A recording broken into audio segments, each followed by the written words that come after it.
We All Together empieza agosto del año 1971. Acabamos de terminar de grabar un disco con buenos amigos nosotros, donde estaba Ernesto, los dos hermanos Cornejo y Carlos Salón, y Eddie Zaraos estaba en el bajo, si mal no recuerdo, en esa época. Eso era lo que en ese momento conformaba a la gente, La Agonía. Yo los había ayudado para grabar un nuevo long play. Y recuerdo que habiendo terminado la famosa grabación de este long play, yo les propongo a ellos grabar un disco.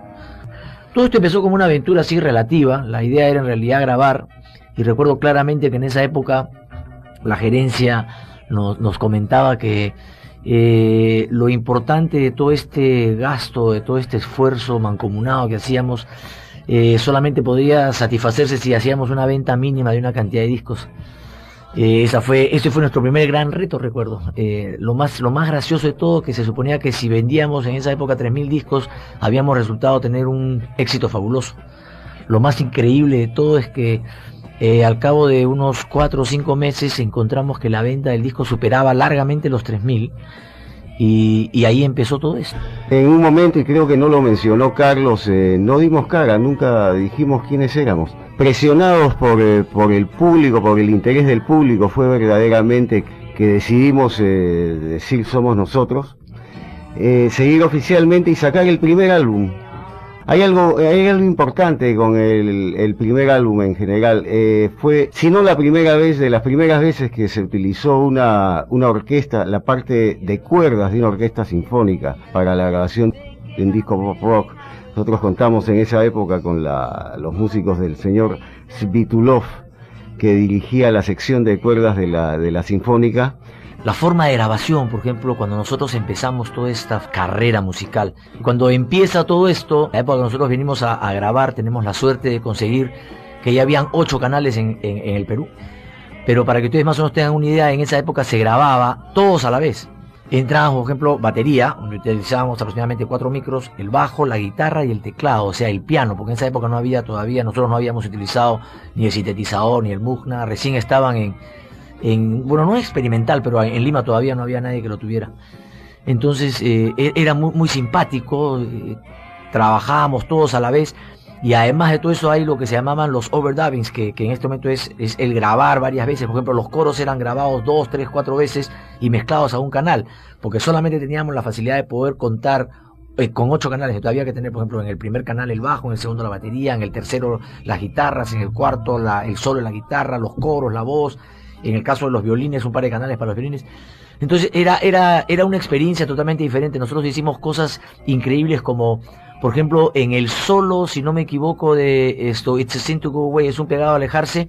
Tuvimos que grabar todo el solo volteando la cinta, o sea, la grabación fue totalmente al revés. Hubo que aprenderse la melodía tocada al revés y el solo tocado normalmente. Entonces esas son cosas, por ejemplo, que muy poca gente sabe, o sea, y todas esas son cosas que cuando uno las escucha dice, pero son efectos que para ese momento había que utilizar una serie de cosas. Por ejemplo, estamos escuchando Ozzy al final, y los coros de Ozzy tuvimos que mandar a hacer un tubito de bronce para que la velocidad no fuera 15 ni 7,5, sino para que fuera aproximadamente 11, para que cuando nosotros cantamos los coros y después lo pusimos en 15, daba una sensación como si eran unos conejitos, unas ardillitas, lo que fuera los que cantaban. Todo eso ha cambiado notablemente en esta época. O sea, mucha gente piensa que las bandas de esa época sencillamente iban, tocaban, cantaban en inglés y nada más, punto, pero verdaderamente se experimentaba mucho, era una época muy experimental. Había lo que no hay mucho hoy en la actualidad, creo que quedan 2 en Lima, 2 estudios de verdad, y me refiero a verdaderos hangares preparados acústicamente, estudios enormes donde tú podrías verdaderamente hacer análisis de sonido, podías irte al fondo del estudio y colgar el micrófono del techo contrario y tener un efecto. El piano Steinway lo micrábamos y lo pasábamos por un gran amplificador Fender en busca de un sonido más desgarrador, más distorsionado para el piano, que es por ejemplo el que se escucha en Lo Más Grande que Existe en el Amor. La voz de Carlos en Hey Revolution, que suena un poco extraña, se hizo haciendo un feedback. Él cantaba y su voz se realimentaba a través de los parlantes del estudio. Y era una época verdaderamente de experimento y de grabación análoga. Ahora, también en esa época nosotros hicimos un poco de música en vivo, aunque no fue esto nuestro fuerte, porque en realidad en la década de los 70 lo más fuerte de Will Together fueron las grabaciones, pero de todas maneras, el 8 de febrero de 1974 hicimos el único concierto, porque en realidad fue la única vez que tocamos en vivo para el público.